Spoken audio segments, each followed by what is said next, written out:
Alright, so it looks like we have the abilities for LF Perfect Form Cell. Yay, let's see what this guy can do. Hold up, give me a second. Alright, so, there we go. The cell is still under development, yada yada yada. So, again, we already know that this character should have an AoE green. He doesn't have an ult, and he has death damage, and as well as he has a strike cover change. Those are the things that we were just able to kind of like decipher from his, PV, you know, this preview video. So let's see what they're gonna be explaining about him here, and then let's go see what he's able to do. Ooh, I called it. He's purple. We have another purple LF cell. All right. I mean, to be fair, those were the that's the color that the 3 tags were missing, right? Regen, future, and what was it? Android. Yeah, that was the other color tag. All right, so we have Cell here. His first strength is a high combo potential. Perfect Form Cell has a unique gauge that builds when time is spent on the battlefield, and it'll activate various effects when it hits max. So I guess so long as this character's on the battlefield, he will just gain a bunch of buffs, right? So he'll get health and ki, he'll get damage inflicted with the boost, 3 random cards. If he has 3 cards, less cards in his hand, he gets probably double card draw speed is what I'm gonna assume. A cover null for a set amount of time, and he'll also increase draw speed every time an enemy uses an arts card. So okay, it depends on how long this ability will last. We'll see. We had like a better interview with this kid because we have his full kit out, which is wow. All right, and his second strength is he's got that that massive damage. He's got that death damage, right? So it's not just about the damage. Since all your enemies' cards will be destroyed and all enemies will be inflicted with no switching. Okay, so they released this guy, and then they immediately fucked up Orange Piccolo again. All right, that's great. Yeah, Orange Piccolo, man. He's in such a great spot. All right, so first of all, we already know that this character does not have an ult, so oh boy.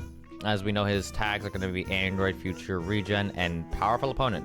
This tag has kind of in the dumps right now because they haven't had like the strongest character, right? But I mean, we'll see what happens, right? Powerful Opponent is just kind of a worse version of Future. I mean, to be fair, every like villain team is just kind of a worse version of Future because like Future just gets buffs nonstop. So, all right, his main ability, his LF is tied to the blue card, so he get a blue card. He gets 30% HP and 40 ki, 30% to his unique gauge, and then he'll get all right, gradually he'll get the health restoration. You know, that buff where every time you count you'll get a little bit of HP back. I like this. This just allows you to heal over time. That's nice. I mean, you might as well just pop this as fast as possible, right? It's a 20 count main. Sure. I mean, it's alright, I guess. We need to see more in his kit, right? His Z ability, he's got Future, base strike attack, and blast attack. And then his Z ability 2, which is what you're going to be getting him usually. So Future, Regen, and Android double offenses. And then when you get him up to 6 stars, he'll go up to 15% to a powerful opponent strike defense. Okay. It's an okay. Yeah, it's a pretty standard Z ability at this point, right? All right, pretty good. Strike, he gets 5 ki back on a hit. It's good. He has anti-blast armor right here, 150% to damage inflicted. That's like the gammas, right? Vegeta and Trunks still have the highest anti-blast armor with, I believe, 180%. So glad to see that we're not power creeping that because, you know, they do a lot of blast damage against blast armor, so you kind of don't want to blast armor against them, but, you know, that's fine. There's a blue card. It's supposed to turn the tables with endurance nullification, and you have Feint. They're bringing Feint back. Last character to have that was a year ago with Ultra Broly, right? Yeah. Oh boy. Yeah, can't wait to deal with a bunch of Ultra Vegeta Blues bullshit, and then we gotta go into Feint. Oh.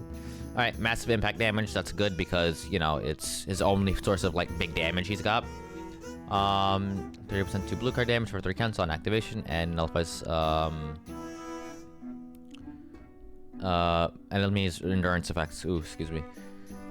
Alright, and then the following effects occur according to number of battle members, remaining battle members. So if you have 3 members, you have 10% chance to inflict Feint. 2 members, you have 10% chance, and 1 member, you have 30% chance to inflict. Okay, this... You'll see this more often, I guess. Hold on, let me just pull up a new tab. I have not closed any tabs at all, but let me just see you real quick. Let's go down to your ult. Your ult is at 30%, yeah, so... I mean, sure, hold on, wait. I actually do want to pull up one more character, because... You don't see him often, but he was kind of like the last big Feint character who can like activate Feint multiple times. Where are you? It's on your green card, I believe. Yeah, 30% chance right here. So I don't know. Sure, I guess you're not seeing it as often. I guess. I mean, you do force draw blue with the main, so I guess that's what they were afraid of. And I guess the teams that he combos with would specifically Ultra Vegeta Blue. Okay, sure. All right, he's got a green card. I'm assuming this is going to be an AoE green card. That's special powerful. Then inflicts all allies with sub count on hits, so it's basically a lock-in. It is an attack type green card. Again, I'm assuming that this is going to be an AoE green, right? All right, so you'll charge up the unique gauge and restore key, depending on the situation. Yada. When you... The following effects occur when activation. You get 50 key on activation. You'll get your unique gauge by 20% on activation. You'll get 20% to blast damage inflicted, and then you'll nullify attribute downgrade and abnormal conditions for 20 counts. And then on hit, you'll inflict them with 3 sub count. That is ridiculous. Okay. Because, I mean, if you guys know how strong the Goku side of the Goku and Frieza green card is, I mean... Oh boy, you can do some crazy shenanigans with this shit right here. Alright. That's that. Alright, so...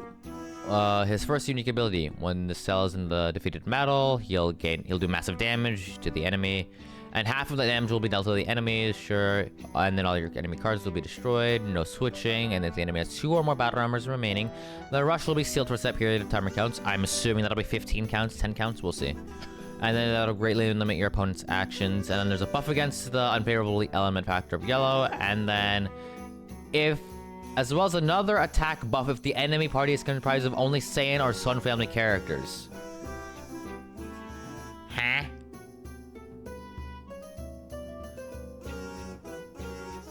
I mean, the 2 best teams that come to mind right now are Lineage of Evil with Pan in the leader slot, and Future with Goku and Frieza in the leader slot, and this is just not... Okay, we'll move on. This is a brief overview. We'll move on. All right. Deals massive explode damage when this character is defeated. Massive explode damage. Oh boy, it's a massive one. Okay. If there's the defeated battle, remember? Yep. And then half of that will be done to the enemies. You know, it's an AoE hit. A falling occurs when the final counter hits, which is what we're calling this. The death damage is known as final counters, I guess. When it hits, you'll destroy your enemy's cards. Inflict them with attribute downgrade -2 to the arch draw speed for 5 counts. That's good. Minus enemies attribute downgrade minus 50% to HP restoration for 30 counts. I don't like dealing with these HP restoration debuffs just free and easy, but sure. Inflicts all enemies with no switching for 3 counts. I'm not sure how I like that, because that's kind of like a offensive lock slightly. It kind of reminds me of Ultra Gogeta, Ultra Super Gogeta, right? Where whenever you have a dead ally, you just kind of come in and then you know, lock in your enemies for 5 counts with him. I mean, obviously this other one is, you know, where is it? It's right here, where you get the no switching part for, you know, 5 counts, which is a lot longer than 3. But I mean, you can still do some crazy shenanigans with this, right, guys? I mean, if the enemy doesn't have their vanish, you know, you make it so they can't draw any cards, and then they can't do anything else here because they're locked in. So you can maybe just rush, right? And if the enemies also have 2 battle members remaining, you'll seal their rush and their mains. Yeah, I mean, you can just like die, and then if they have no vanish, you just rush, right? I'm not sure how I like that. I mean, there's a lot of Rising Rush control in the game right now, but sure. What the hell is this? All right, whenever the battle starts, you will charge your own unique gauge by 85%. Okay. 90% of damage inflicted, that's standard. 40% inflicted damage against element yellow. What does hit go up to? Let me see what hit goes up to. Are you the same? Can I scroll down, please? It's whenever he comes in. Oh, yeah, okay.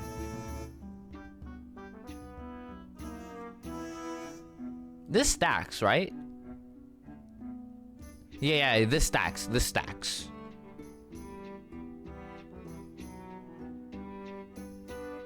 I'm not tripping, right? This stacks, right?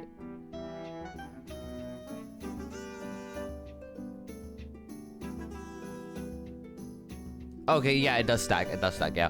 So hits getting 60% damage inflicted, and then cells getting 40%. All right, yeah. I had a massive brain fart right there. Ooh. 30% to blue card damage inflicted, that's good. Reduces damage received by 70%, that's also solid. And then minus 10 to blast and blue card costs. That's good. And then additional 20% damage inflicted if there are 3 Tag Saiyan or Sun Family battle members on the enemy team. Again, I don't think that's the strongest right now because we have Goku and Frieza here, who are Saiyan and Son Family. You have Vegito here, who is Saiyan and Son Family. However, the other characters you want to run with them typically aren't going to be like that, right?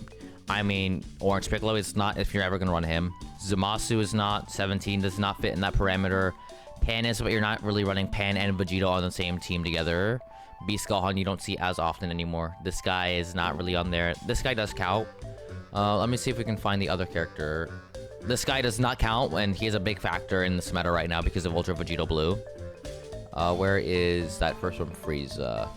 Like, any Friezas here, though, right? Like, they don't count. So, that's not, like, the biggest, like, thing for what the hell was that? Alright. Anyways, Frieza does not count for this, right? So, this portion right now, I guess, is not going to be seen. I mean, I guess if people are going to be running Vegito, Gohan, and then, the other character, right? Goku and Frieza, I believe it was? Yeah. If it is going to be them, then yeah, sure. Alright. Anyways, Shorin Zone sub count by 4 when the enemy activates a blue card, ult, or a Rising Rush while this character is on standby. Okay. I mean, this is good if you're gonna pair it with like someone like 17 who lowers sub count by 3 when he's on the field, right? Goku and Frieza, so you can do this with a count of 9, right? You can get that to work, I guess. Sure. 4 is a very specific number. You typically see 5. I think 5 is just a better number. I don't know why it's 4, but I guess we'll take it, right? Alright. And then he's got a special coverage against strikes. Yes, we know that. He's got a unique gauge of charges when he's on the field, and when it hits max, this is where he'll get a bunch of like draw speed and more bullshit, right? And more cards and stuff like that. So I'm assuming he's gonna get like double card speed. This is gonna be where he gets all of his damage from, right? Alright. So, here's a strike cover change. When he... Alright, charges his own unique gauge while this character is on the battlefield. I'm assuming this is gonna work like Kid Buu and, I can't keep closing these tabs, man. But I'm assuming it's gonna work like Hit and Kid Buu. Kid Buu's is a little bit faster, so let's just see where you're set to. Charges unique gauge over time while this character is on the battlefield or on standby. Is it written the same way? Charges own unique gauge while this character's on the battlefield. Doesn't say over time, but I guess it is gonna be over time, right? Because this character, I mean, even if he's on standby, he'll charge it, but Cell is only when he's on the battlefield, right? So when the unique gauge is full, it'll reset to 0, and then the following effects will occur to Cell. He'll draw 3 new cards if you have 3 or fewer cards. He'll gain 20% HP back, 60 ki. He gets his Vanish back. Ooh, I mean, that's good if you're gonna have, you know, 85% to your gauge, I am assuming, you know, when that starts. It might take like 30 counts or something for this gauge to fill from 0. I'm assuming that's how long it'll take, right? Alright, you get permanent 60% to damage inflicted. You gain 20% to damage inflicted for 70 counts. I'm assuming this can be stacked, right? So that's 80, you have 90 up here, right? Is it up here? 90, that's about 160, right? No, 170, right? Somewhere around there. 170, I think. Alright, then he gets card speed for 1 level by 70 counts. Okay, yeah. Okay, wait. 70 counts is a long time, but it is still timed. He doesn't have base draw speed. Sure. And then he'll gain 15 counts of cover null, and then cancels own attribute downgrade and no normal conditions. I mean, more of this is fine, but I mean, it's just more anti-Rose bullshit, so. I mean, we'll see. We'll see. Applies the following effects himself every time when the enemy uses an arch card while his character is on the battlefield. He will randomly draw a new card if we have 3 or fewer cards. That's good. He'll gain 20% to damage inflicted for 15 counts. Okay, this is where most of his damage, I guess, is gonna come from. And then he'll increase his draw speed by 1 level for 10 counts. This is stackable, by the way, so I guess you really want to be matching your blast cards with this cell, right? So then you can get like double, triple draw speed for a few counts. And then you can kind of combo that into this. Okay, I can see the vision with this character. Trying to hold on to your advantage as long as possible. Alright, and then when this character enters the battlefield, he will Gaining 15% damage inflicted by all allies of Cell Saga or regen other than this character. Cannot be cancelled, activates once. I mean, this is sure fine. I don't know why they added this portion. This is stupid. They should have also been like... they should have added androids to this. I mean, I'm fine with that. Not Future, because Future gets non-stop buffs, but... Future's fine, but maybe they could have given that to androids, right? And then he gets 20% to unique HP for a defeated battle member. Alright, he's a purple unit, right? Yeah, he looks solid, I want to say. He doesn't look like he draws a lot of blue cards or has a lot of green card draws, but I guess the main part of this unit is just to stay in as long as possible, you know, try to abuse this portion of the passive, where, you know, you, like, infinitely blast, like, match your opponent, and then, like, then after that you try to, like, get your gauge to pop and stuff, and then get your combo with, like, triple draw speed, double draw speed, right? And then, I mean, try to get this gauge up as many times as possible. I have no idea.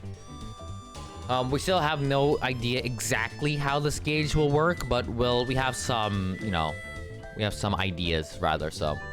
Yeah, I guess Cell will be coming on the 26th. The 26th of July, so.